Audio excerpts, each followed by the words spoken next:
Tifla Maltija ta' 6 snin sofri ġrieħi gravi wara li ttajret minn vettura f'Għawdex.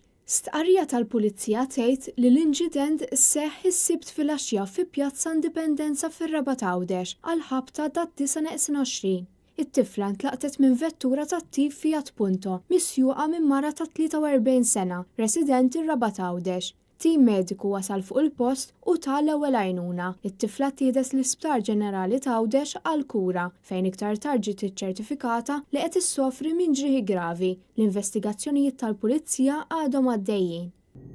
Raġel mammat u armat boġġed bil-ponta u li jaqta fidu daħal jisraq flus kontanti minn stabbiliment f'Għawdex. Il-każ seħħ is-Sibt tal-ħabta tal-10:15 filgħaxija fit-triq ir-Raba' Żebbu Għawdex. Il-Pulizija marret fuq il-post u sabet li r-raġel talab il-flus lill-kaxxier, raġel ta' 57 sena residenti ġewwa l-istess lokalità. U rnexxielu jaħrab minn fuq il-post b'ammont sostanzjali ta' flus kontanti. F'dan l-inċident ħadd ma weġġa filwaqt li l-persuna li daħlet m'għamda għadha mhix magħrufa. L-investigazzjonijiet tal-Pulizija għadhom għaddejjin.